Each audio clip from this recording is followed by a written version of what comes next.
இது வாழையில என்ன இப்படி பாதிப்பு இருக்கு? இது புழு தான். இது புழு என்ன? இதோட 3 வாட்டி அடிச்சாச்சு மருந்து.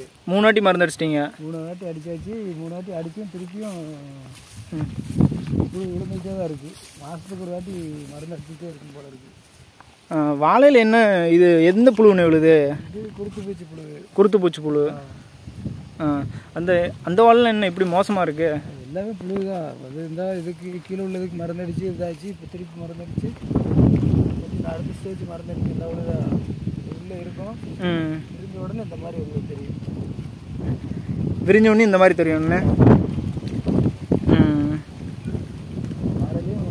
அந்த அங்கிட்டுலாம் ரொம்ப மோசமாக இருக்குண்ணே. புழு தான், எல்லாமே புழு தான். அப்படியே இந்த வாட்டர் இந்த இதை அடிச்சு பிடிச்சி அந்த அப்படியே உள்ளோடி போயிட்டே இருக்கும். மருந்து எவ்வளோக்குண்ணே வாங்கியிருப்பீங்க மொத்தம்? இதுக்கு ஒரு வாட்டி அதான் இதுக்கு ஒரு வாட்டி அடிக்கணும்னா மருந்துக்கு அடிக்கணும். அதான் 1000 ரூபா ஆயிரும். 1000 ரூபா ஆயிரும். நம்ம அடிக்கிறதுனால செலவு கம்மி. ஆள் கூலி மட்டும் கிடையாது, மற்றபடி மருந்து காசு உண்டு. மருந்து காசு உண்டு. நம்ம அடிச்சுக்கிறதுனால வாழைக்குனால நம்ம அடிச்சுக்கிறதுனால கொஞ்சம் ஆள் கம்மி, நம்மளே அடிச்சுக்கிறோம். மற்ற மாதம் மாதிரி இது கொஞ்சம் அதிகமாக இருக்காது. இந்த அப்படியே கொடுத்து உள்ளே போகும். உள்ளே இருக்குன்னு ஏற்கனவே 2 மருந்து 2-3 மருந்து அடிச்சிருக்கு. இப்போ அடித்து 10 நாள் தான் ஒரு மருந்து அடிச்சிருக்கு. இப்போ திரும்பியும் இந்த பத்தியா இந்த இருக்குது இந்த புழு இந்த புழுவாக அந்த பத்தியா பொடி புழுவாக இருக்கா. இது அப்படியே பெருசாகி அப்படியே இதாகிடும். இந்த சின்ன புழு தான் பெருசாகுதுன்னு பெருசாகிடும். அப்படியே கூட ஏதாச்சும் பெரிய நானே பிடிச்சி இருக்கிற புழுவெல்லாம் எடுத்து கீழே போட தான் செய்வோம். திரும்பியும் அது புழு அந்த புழு எவ்வளோ பெருசாக புழு இங்கே இருக்குன்னு.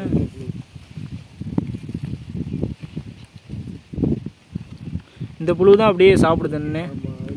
மாறிக்கு மாற டயத்தில் காற்றுகள் மாறும்போது புழுவும் அப்படியே விழுந்துடும். நிறைய விழுதுன்னு. ஒவ்வொரு காற்று இந்த இருக்க கொடுத்து திங்கியா இந்த புழு இருக்குல்ல மருந்து அடிக்கணும்னு தான் பார்த்து 2 நாளாக மழை பெஞ்சிட்டே இருக்குது. அதனால் அடிக்க முடியல. மழை வெடிச்ச உடனே அடிக்கணும். இல்லைன்னா திருப்பியும் புழு விழத்தான் செய்யும். இது என்ன வாழை போட்டிருக்கீங்க நீங்கள்? நாட்டு வாழை தானே? நாட்டு வாழை போட்டிருக்கோம். நாட்டு வாழைக்கு இந்த புழு வருது. எல்லா வாழைக்கும் வருமானே இது? எல்லா வாழையிலையும் விழத்தான் செய்யும். இந்த பாருங்க இந்த ஒரு புழு நிறைய புழு இருந்துச்சுன்னா இந்த மாதிரி ஆகும். நிறைய புழு இருந்தால் இந்த மாதிரி ஆகும். அப்படியே தேய்ச்ச மாதிரி அப்படியே கருகிற மாதிரி நடுவில் அப்படியே அரிச்சிடும். இலையை சுரண்டும் அந்த மாதிரி வேணுமே. அந்த மாதிரி தான். நீங்கள் இதுக்கு என்ன மருந்துன்னு அடிச்சிங்க? இதுக்கு 2 வாட்டி ப்ரொப்பனோபாஸ் அடிச்சிருக்கு. ப்ரொப்பனோபாஸ். ஆமாம்.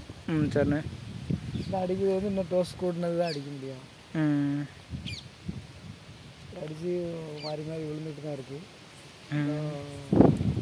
அடுத்து அடிக்கும்போது அதோட கொஞ்சம் டோஸ் கூட்டினது தான் அடிக்க முடியும். இப்போ இது அடித்தாலும் கேட்க மாட்டேங்குது என்ன? இங்கே பாருங்க, இதெல்லாம் எப்படி சாப்பிட்ருக்கு. இந்த இதுக்குள்ளே அப்படியே உள்ளதாக இருக்கும்.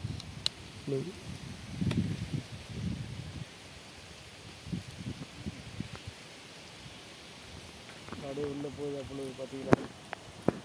எங்கண்ணே எங்கே காமிங்க. அப்படியே இலை உள்ளே போய்கிட்டே இருக்கும். உள்ளே போய்கிட்டே இருக்கா? அந்த இது உள்ளே வந்துக்கிட்டே இருக்கா? அது உள்ள இந்த கருப்பா அதெல்லாம் அதோட இதுதான். அதோட பீக்கிள்ஸ் மாதிரி இருக்கு. வாழையில் இந்த பிரச்சனை இருக்கு என்ன?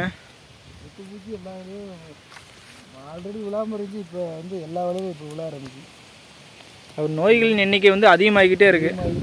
தவிர அடிக்கிற மருந்து ஒரே டைமில் கேட்கவும் மாட்டேங்குது.